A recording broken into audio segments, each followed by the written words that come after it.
कि सिर्फ आप हमारे भाषा का आदर कीजिए, हम आपके साथ हैं। लेकिन इतने लोग, कुछ लोग ऐसे रहते हैं कि वो एटीट्यूड में रहते हैं और ऐसे वक्त में फिर हमारा भी हाथ उठ जाता है। अरे क्यों थप्पड़ मारेंगे आप? क्यों थप्पड़ मारेंगे आप? होते कौन है थप्पड़ मारने वाले? होते कौन है थप्पड़ मारने वाले? क्या दिक्कत है आपको हिंदी भाषी लोगों से? क्या चल रहा है महाराष्ट्र में? नहीं बताएंगे महाराष्ट्र में क्या चल रहा है। महाराष्ट्र में जो चल रहा है वो हम ही बता सकते हैं आपको। अरे महाराष्ट्र की जनता ने थोड़े दिन पहले ही मैंडेट दिया है जिसमें शून्य पर खड़ा किया है आपको। वो मराठी लोग ही हैं। जिस मराठी मानुष का दावा कर रहे हैं, हाथ उठाने की बात कर रहे हैं, एमएनएस का हाल जरा देखिए। 125 सीटों पर चुनाव लड़ती है पार्टी और एक भी सीट नहीं जीतती है। 1.55% वोट पाती है। ये जानते हुए भी कि आपका एक भी विधायक नहीं है, उसके बावजूद आपको तवज्जो दी जा रही है जो आपको रास नहीं आ रहा है। दोस्तों, ये भाषा का विवाद ना बहुत ज़्यादा बढ़ता जा रहा है। केरला में, कर्नाटका में, महाराष्ट्र में बहुत पहले से था, फिर बीच में वो बंद हो गया और इसे फिर से पूरी तरीके से हवा दे दी गई है महाराष्ट्र के अंदर। और यहाँ पर रोज दूसरे दिन कोई ना कोई नया वीडियो सामने आ रहा है जहाँ पर एमएनएस के कार्यकर्ता वहाँ के मासूम लोगों को जाकर धमकाते हैं और कहते हैं कि मराठी में बोलो। इनका बस चले तो ये कल को ये भी कह देंगे कि हमें राष्ट्रगान हमारी मराठी भाषा में चाहिए, क्योंकि राष्ट्रगान जो है वो बांग्ला भाषा में है। अच्छा, इनको सिर्फ विवाद करना है और इन्हें लाइमलाइट में आना है। इनका यही है काम, इसके अलावा कोई उद्देश्य इनका नहीं है। मुझे बिल्कुल पसंद है हिंदी, मुझे बिल्कुल पसंद है मराठी, मुझे बिल्कुल तेलुगु पसंद है, पंजाबी पसंद है, गुजराती पसंद है। मेरे देश की हर भाषा मुझे पसंद है। तो आप किसी को भी कोई भी भाषा बोलने के लिए फोर्स नहीं कर सकते। अगर ये इतने ही चहीते होते महाराष्ट्र के और महाराष्ट्र के लोगों को इतना ही अच्छे से समझ पाते तो इनके पास 1-2 सीट तो जरूर होती। और ऐसा ही एक नाम है राज ठाकरे, जिन्होंने अपना नाम पूरा मट्टी में मिला दिया है।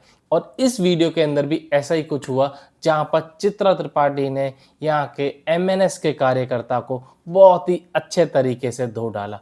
क्या कुछ खास हुआ इस वीडियो के अंदर, आइए चलिए देखते हैं। अविनाश यादव जी, आज तो आप ही से शुरुआत कर लेती हूँ। मुख्यमंत्री ने कहा है गुंडागर्दी करने वाले लोग बर्दाश्त नहीं किए जाएंगे और सबसे ज्यादा गुंडागर्दी तो एमएनएस के कार्यकर्ता ही कर रहे हैं जिस तरह के आरोप है।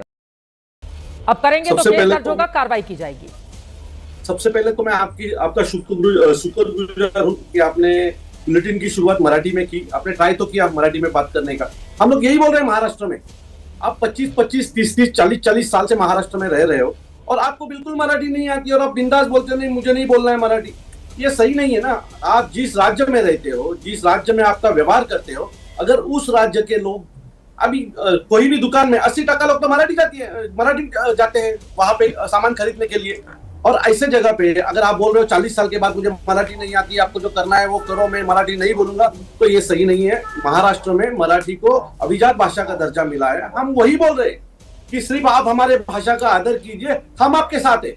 लेकिन इतने लोग, कुछ लोग ऐसे रहते हैं कि वो एटीट्यूड में रहते हैं और ऐसे वक्त में फिर हमारा भी हाथ उठ जाता है। तो मेरा एक दोस्त है गोवा में, वो आज गोवा में आप जब रशियन बोलता है, मुंबई में रहा, मेरे साथ मराठी स्कूल में पढ़ा, लेकिन वहां गया, रशियंस आते हैं, उनसे साथ बात की, आज वो रशियन भाषा में बात यही बात तो आपको समझने की जरूरत है कि भाषा की दुश्मन नहीं होती है, वो एक दूसरे की पूरक होती है। ज्यादा से ज्यादा भाषा आए हमारे बच्चों को, हमको इस तरह के समाज का निर्माण करना है। उसको हिंदी भी आए, उसको मराठी भी आए, उसको गुजराती भी आए, उसको अंग्रेजी भी आए, लेकिन हम एक भाषा का विरोध करेंगे और आप कह रहे हैं कि फिर हमारे हाथ उठ जाते हैं थप्पड़। पलटकर आपके ऊपर भी किसी का हाथ उठ जाएगा। अविनाश यादव जी, अगर आपका हाथ किसी पर उठेगा तो पलटकर दूसरे का हाथ नहीं उठेगा क्या आपके ऊपर?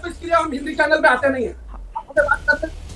अरे फिर वही हिंदी चैनल पर आप पाकिस्तान के रहने वाले हैं क्या अविनाश यादव जी?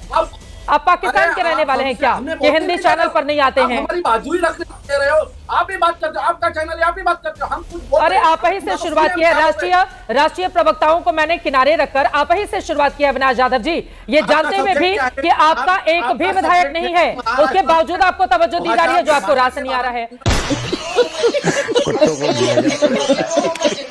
क्या दिक्कत है आपको हिंदी भाषी लोगों से? क्या चल रहा है महाराष्ट्र में? वो राष्ट्रीय प्रवक्ता नहीं बताएंगे महाराष्ट्र में क्या चल रहा है। महाराष्ट्र में जो चल रहा है वो हम ही बता सकते हैं आपको। अरे महाराष्ट्र की जनता ने थोड़े दिन पहले ही मैंडेट दिया है जिसमें शून्य पर खड़ा किया है आपको। वो मराठी लोग ही हैं जिन्होंने वोट दिया है। अविनाश यादव जी, चलिए अपनी बात आगे बढ़ाइए, फिर बाकी लोगों के पास जाऊंगी। मैं हमेशा आपको बोलता हूँ, देखिए हम बाहर से आने वाले हर एक आदमी का रिस्पेक्ट करते हैं। हमारे 2-3 चीजें हैं, इनकी 2-3 चीजें खुद की और किसी की नहीं, इनकी।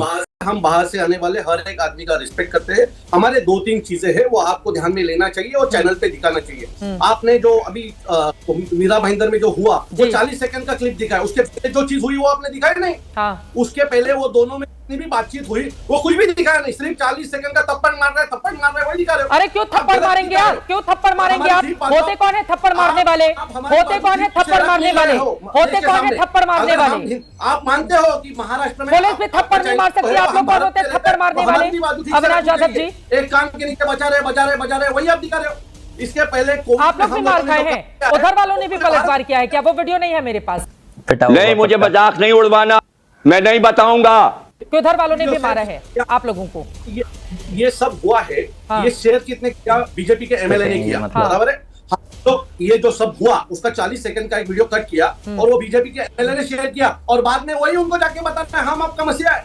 तो वोट की राजनीति कौन कर रहा है? भारतीय जनता पक्ष कर रहे हैं, हम कर रहे हैं। हम लोग तो उनसे मिले थे, बोले थे मिल के जो भी है, जो चीज हुई वो खत्म करेंगे। हाँ। उन्होंने उनको बोला नहीं। हिंदी को लेकर क्या दिक्कत है? भाषा को लेकर क्या दिक्कत है आप लोगों की? मैं फिर उस मुद्दे पर आ जाती हूँ। भाषा को लेकर क्या दिक्कत है? दूसरा वीडियो आप दे दीजिए, मैं तुरंत चला दूंगी चैनल पर। दूसरा वीडियो आएगा जिसमें एमएनएस के कार्यकर्ता मार खा रहे हैं, जैसा आप दावा कर रहे हैं, हम वो भी चला देंगे। जिस मराठी मानुष का दावा कर रहे हैं, हाथ उठाने की बात कर रहे हैं, एमएनएस का हाल जरा देखिए। 125 सीटों पर चुनाव लड़ती है पार्टी और एक भी सीट नहीं जीतती है, 1.55% वोट पाती है। ये दरअसल वोट की लड़ाई है जिसमें बांटने का काम कर रहे हैं हमारे राजनेता, और इन नेताओं को शर्म आनी चाहिए। भाषा को भाषा के साथ खड़ा कर देते हैं, दुश्मनी करवाते हैं, वो भाषा को आपस में लड़ाते हैं। एमएनएस का 2019 का प्रदर्शन 101 सीट पर लड़ी थी, विधानसभा चुनाव में 1 सीट जीती, 2.25% वोट मिले थे। 2014 में 219 पर लड़ी थी, 1 सीट मिली थी, 3.15% वोट मिले थे। यानी कि लगातार एमएनएस का यहां पर ग्राफ गिरता हुआ चला गया और मजबूरी में उद्धव ठाकरे और राज ठाकरे एक साथ आ रहे हैं। रागी साहब, सॉरी मैं आपके पास बहुत देर से आ गई। चित्रा जी मैंने बहुत देर से सुना और मैंने किसी में इंटरफेयर नहीं किया। देखिए, ये जितने परिवारवादी पार्टियां हैं, पारिवारिक पार्टियां, वो चाहे वो गांधी परिवार का हो, चाहे ठाकरे परिवार का हो, ये अपनी सत्ता के लिए देशद्रोह तक काम कर सकते हैं। ये कितना भी नीचे गिर सकते हैं। पहली बात, चाहे वो राहुल गांधी हो, चाहे वो नीतीश राणे क्या बोले जरा उस पर भी बोल देना, या ठाकरे का परिवार हो।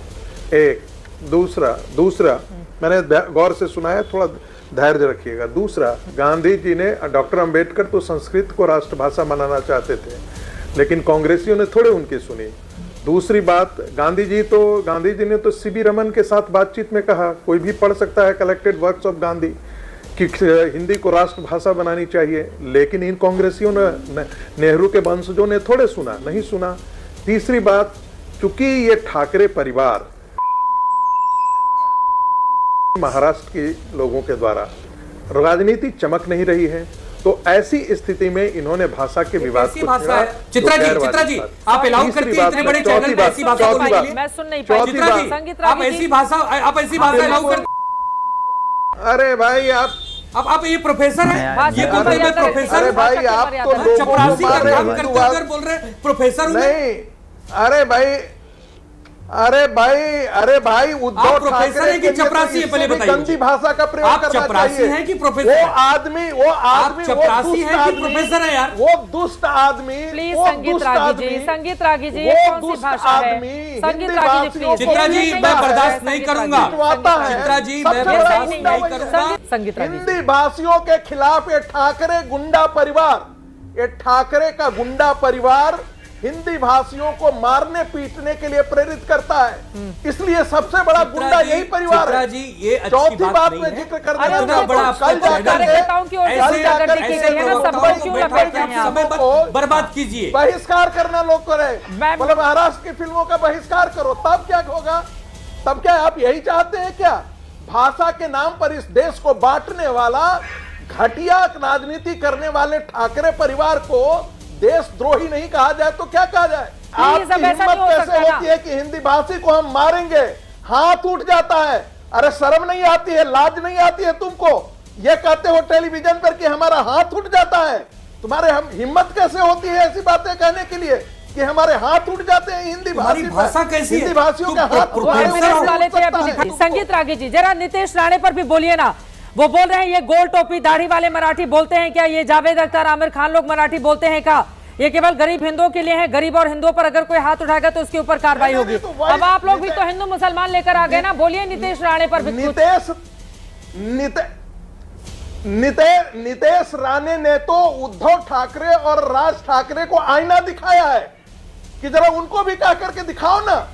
वो तो खुलेआम गुंडागर्दी करते रहते हैं, वो तो क्या अपनी भाषा को उर्दू बोलते हैं। बेशक वो महाराष्ट्र के रहने वाले हैं, तब तुम तो अपनी घरों में घुस जाते हो, तब अपनी बिल में घुस जाते हो। अरे तुम्हारी हैसियत नहीं है, तुम डरते हो उनसे, तुम कायर और बुजदिल हो उद्धव ठाकरे।